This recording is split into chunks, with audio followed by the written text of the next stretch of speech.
Hello, everyone. We are back today with another episode of LMScast. My name is Joshua Millage, and I'm joined with Christopher Badgett. And today is going to be exciting because we're going to be talking about something that is highly requested in our LifterLMS plugin, but we're not really going to talk about the plugin specifically, more of the philosophical ideas behind quizzes and tests and how we should think about quizzes and tests when we're designing an online course. So, Chris, the mic is on you, man. You have a lot of great ideas on how we should look about this particular area of an online course and the importance of placing it as a, I guess you would say, a gate to other pieces of the course, or to actually, gauge, I guess you would say, the acumen of your student. Absolutely. Well, I think if you're building a WordPress learning management system, the first question when it comes to quizzes and assignments is, do you even need that? Mm-hmm. So if you're, there's a lot of instances where you don't really need quizzes, and if your lessons just stand on their own, there's lots of situations where you don't need it. But if you do need it, the real function of a quiz, and we have to help our students get over the psychological baggage that comes from memory of not liking quizzes or not liking tests. I think it's really important as an education entrepreneur to approach quizzes without bringing any baggage of what it used to be like when you were in school as a kid. And that's such a good point, because I didn't even want to do this podcast episode. I was like, I don't want to talk about quizzes and tests, but I think it's different with online education because we can gather so much more data from, and it's not always about just like memorization. And I think that's something that's different about online courses, is at least the ones I've taken. Sometimes especially if it's a technical program, it's something I'm doing as the course is telling me what to do, which is really kind of fun.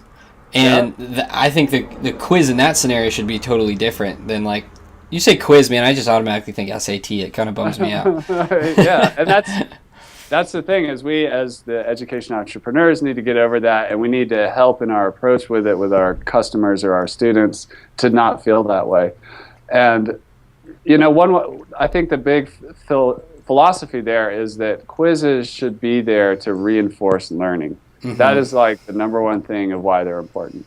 I think that's the quotable, is it should reinforce learning. So how do you do that? I mean, you've run a lot of online courses and on a lot of different platforms, from Udemy to doing your own. I mean, you've had a course on the Academy theme. Prior to LifterLMS, you've been all over the place. And so what have you seen as a good way to use quizzes to kind of engage your students?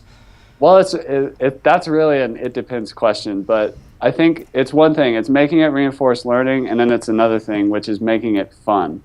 So let's start with just making it fun. With LifterLMS and other platforms, sometimes you can get like a badge, or you hear this word gamification. Mm-hmm. So if you pass this quiz, you get a badge. Now someone has a challenge. It's fun. They want to see their profile page fill up with badges. Yeah. And the quiz is just a part of that journey. So that's one way we can make it fun. Mm-hmm. The other way to make it fun is to get away from just that negative mindset where quizzes, sometimes if they're designed poorly in a multiple choice situation, it's like they're trying to trick you. Like, you can't really tell what's different between A and B, so don't be like that.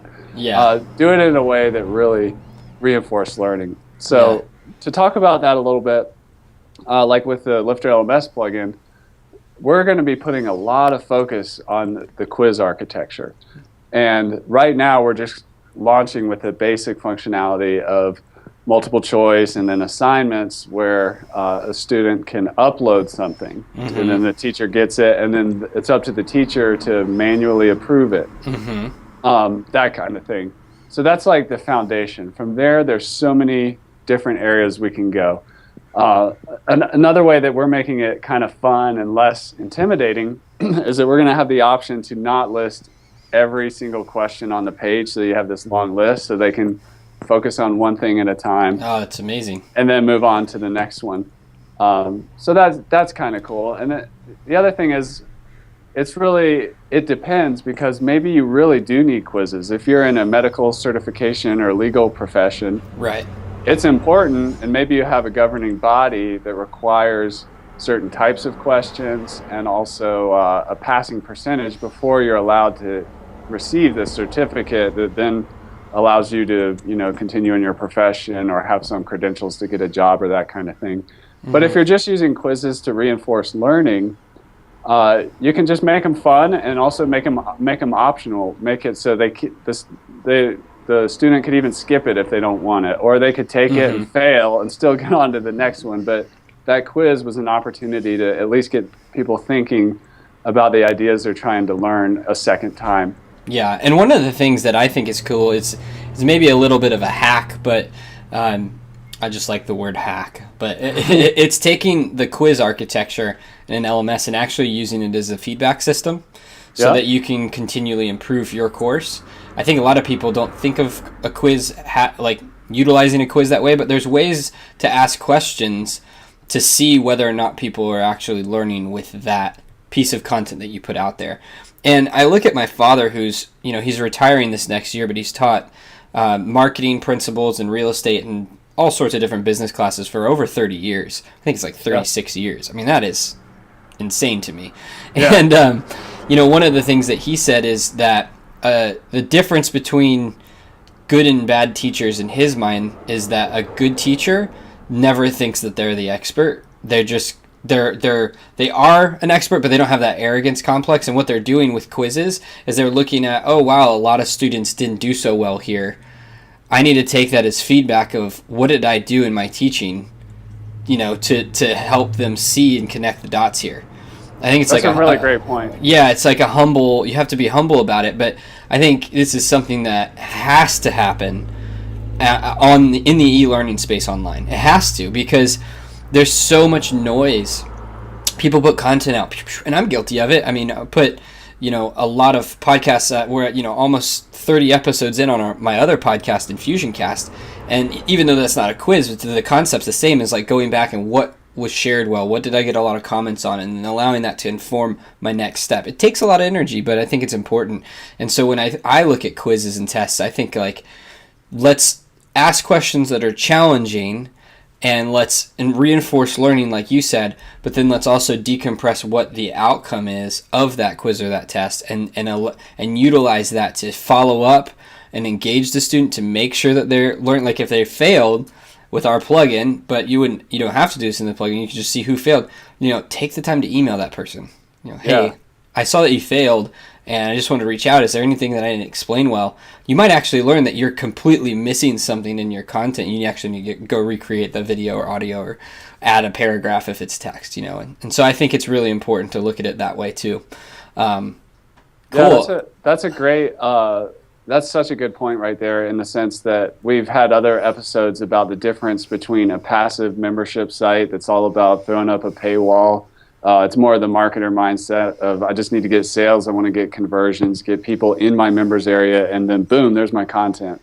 Yeah. Like we're taking this whole other approach where, yes, that is important, but we're also, once people get in here, we want to use quiz functionality to reinforce the learning and helping people get through the process of learning and achieving that skill or that desired outcome that was their motivation for buying the course in the beginning. Yeah, absolutely. Well, thanks, Chris. I'm not as nervous as I was talking about quizzes and tests. I'm a little bit more chilled out now. But I think this is some, kind of short and to the point, but there's a lot of value here if people chew on it and think about their quizzes and tests. And, I want to bring in a kind of an idea too to close this out from a guy I interviewed on Infusionsoft. His name's Jermaine Griggs, and in the Infusionsoft world, he is someone he's kind of the Michael Jordan. But he writes. He was telling me that he kind of like has this question that he writes down sometimes just to reinforce, like, what if I could, what if I could, what if I could, and it's just this continuing improvement idea. And so I think with quizzes and tests, it's like, what if I could, make this content more applicable in someone's day-to-day life? What if I could? And he starts to ask these questions, and he gets these really innovative ideas by asking just what if I could, and he doesn't pressurize himself. So I think when we're creating quizzes and tests with a system like LifterLMS that has the ability to expand and connect to other things, what if I could send an email after they answered a question correctly or wrong? What if I could, and, start to get really creative, because I think that's what's going to breed such insane innovation in this online learning space, and actually hopefully changes the way that people learn, makes it more, for me, I think one of the metrics I look at is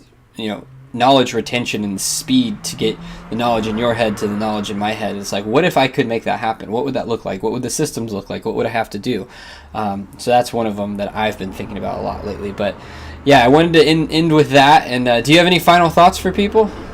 Yeah, I'm just going to piggyback on what you said, and that would be, what if I could make quizzes and tests more appealing, more fun? Well, there's a really simple thing you can do. Don't call it a test or a quiz. Call it a challenge. Yeah. Come up with your own name for it. Don't call your lessons, call them something else. And bring the fun factor up. Yeah, words are powerful, and it's really important that we use a vernacular that connects with people and is a little bit more energetic than the stodgy lessons and courses and quizzes and things. So awesome. Yeah. All right, man. Well, we'll close out on that. That was a good nugget of wisdom, and until Thursday, we'll see you then. Cool. Awesome, man. That was good. Hang up and start over.